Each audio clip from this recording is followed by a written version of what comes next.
여러분 반갑습니다. 조성우 장로의 성경대로를 시작합니다. 지난 시간에 이어서 성경적인 거듭남, 하나님의 복음이 전파되는 모든 곳에서 행해진 물로 거듭나는 침례에 대해서 말씀을 드리고 있습니다. 성경에 사도행전 8장에 보면 빌립이 에디오피아의 내시를 만난 그런 기록이 있습니다. 8장 보면 주의 사자가 빌립더러 일러 가로되 일어나서 남으로 향하여 예루살렘에서 가사로 내려가는 길까지 가라 하니 그 길은 광야라. 주의 사자가, 천사가 빌립에게 왔습니다.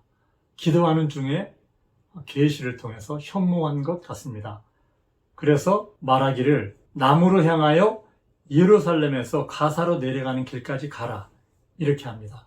그래서 빌립은 일어나서 그 말을 따라서 가사로 내려가는 길까지 갑니다. 일어나 가서 보니 에디오피아의 사람 곧 에디오피아의 여왕 간다게의 모든 국고를 맡은 큰 권세가 있는 내시가 예배하러 예루살렘에 왔다가 돌아가는데 병거를 타고 가면서 이사야의 글을 읽고 있습니다. 성령이 빌립에게 이 병거로 가까이 나가라, 이렇게 말씀하십니다. 빌립이 달려가서 이사야의 글 읽는 것을 듣고 말하되 읽는 것을 깨닫느뇨? 이렇게 물으니까 대답하되 지도하는 사람이 없으니 어찌 깨달을 수 있느뇨 하고 빌립을 청하여 병거에 올라 같이 앉으라 하니라.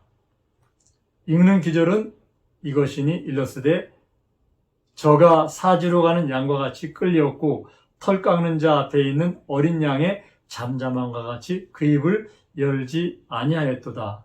이 글을 지금 내시가 읽고 있습니다. 빌립이 이 글에서부터 시작해서 예수를 가르쳐 복음을 전합니다. 우리가 누구에겐가 하나님 말씀을 전할 때 어떤 말씀을 주제로 삼아서 시작을 하든 마지막은 예수님을 가르쳐서 복음을 전해야 되는 것, 이게 바로 전도자들이 가르칠 가장 중요한 핵심이라고 생각을 합니다. 말씀 맡은 자들은 다른 사람들에게 이 말씀을 통해서 예수님을 정확하게 전해야 될 줄을 압니다.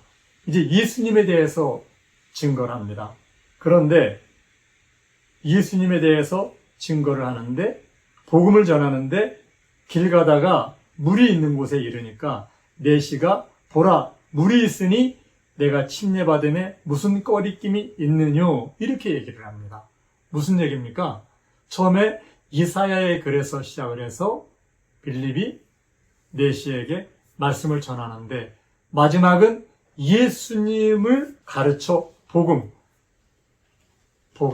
바로 예수님이 우리를 위해서, 우리 죄를 위해서 죽으시고 장사되시고 부활하신 것.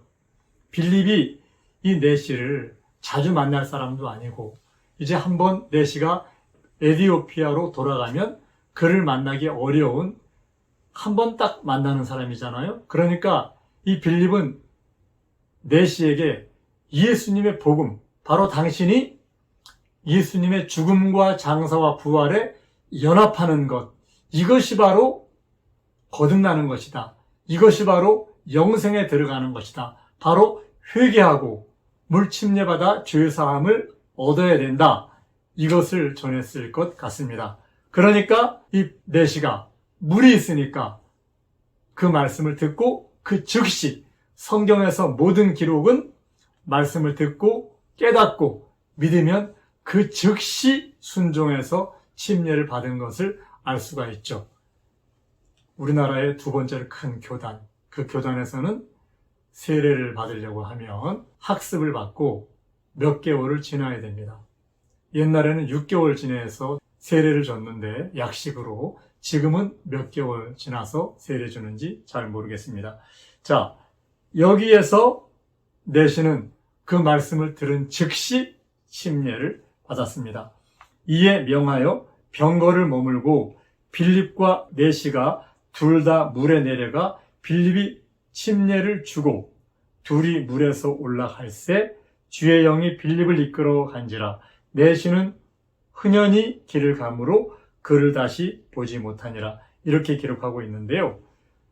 물 있는 곳에 내려가서 빌립이 내시에게 침례를 베풀고 둘이 물에서 올라왔다고 성경은 기록하고 있습니다.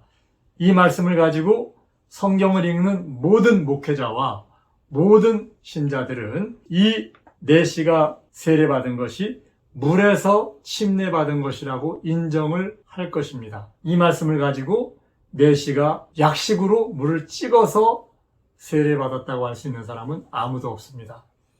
이 당시에는 모든 침례가 물에서 베풀어진 것 다 인정을 합니다.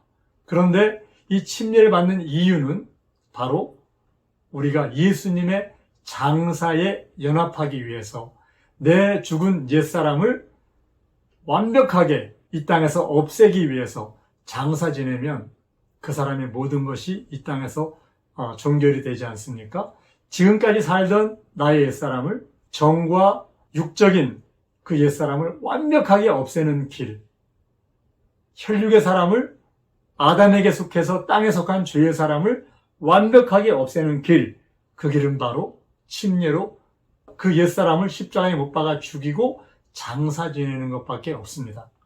이것이 바로 옛사람과 내가 완벽하게 이제는 상관이 없어지는 죄의 몸을 멸하는 그러한 성경의 은혜거든요. 그렇다고 하면 여러분, 침례받는 것만은 성경대로 받으십시오. 만약에 이것에 걸림이 되어서 마지막 백보자 심판대 앞에 섰을 때 너는 불법을 행한 자다, 이렇게 말씀을 듣는다고 하면 여러분 어떻게 하실 겁니까? 그러니까 구원에 관련된 것만은 반드시 성경대로 믿고 성경대로 순종하시는 그런 여러분들이 되시기를 바랍니다. 우리 성경에 가장 위대한 사도 하나를 꼽으라고 하면 새언약시대 신약에서 여러분 누구를 꼽으십니까? 거의 대부분이 사도 바울을 가장 위대한, 하나님의 이 땅에 복음을 전파하는 가장 큰 일을 한 사도 베드로가 아니라 아마 바울이라고 얘기할 거예요. 베드로가 수제자로서 자기의 맡은 큰 일을 했지만 그 베드로가 간 그 길을 이어받으면서 이방에 하나님의 복음을 전한 이방인의 사도의 역할, 그 사명은 사도 바울이 감당을 했지 않습니까? 사도 바울이 다메섹에서 그가 이제 빛을 보고 엎드려졌을 때 그가 하나님께 회개하며 하나님께 눈물로 지금까지 자기의 핍박한 예수님에 대해서 잘못을 뉘우치고 기도하는 그 가운데 그 사울에게 하나님은 아나니아를 보내십니다. 아나니아를 보내는 그 이유 두 가지가 있습니다. 첫째는 사울이 눈이 멀었으니까 그 사울에게 다시 보게 하기 위해서 아나니아가 그에게 다시 보라 하고 명합니다. 사도 바울의 눈이 떠졌습니다. 그때 아나니아가 또다시 얘기합니다. 바로 아나니아가 전하는 이 메시지는 사울이 반드시 들어야 할, 너에게 잃을 것이 있는 사람이 간다. 아나니아가 간다. 사도행전 22장 10절에 보면 내가 가로되 주여 무엇을 하리이까?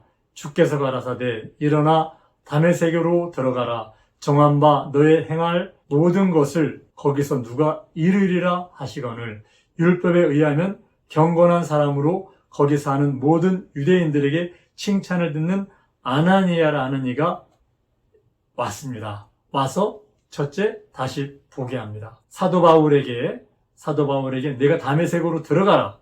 그러면 거기서 너의 모든 행할 것을 누가 잃은다. 눈이 멀었으니까 떠야 되잖아요.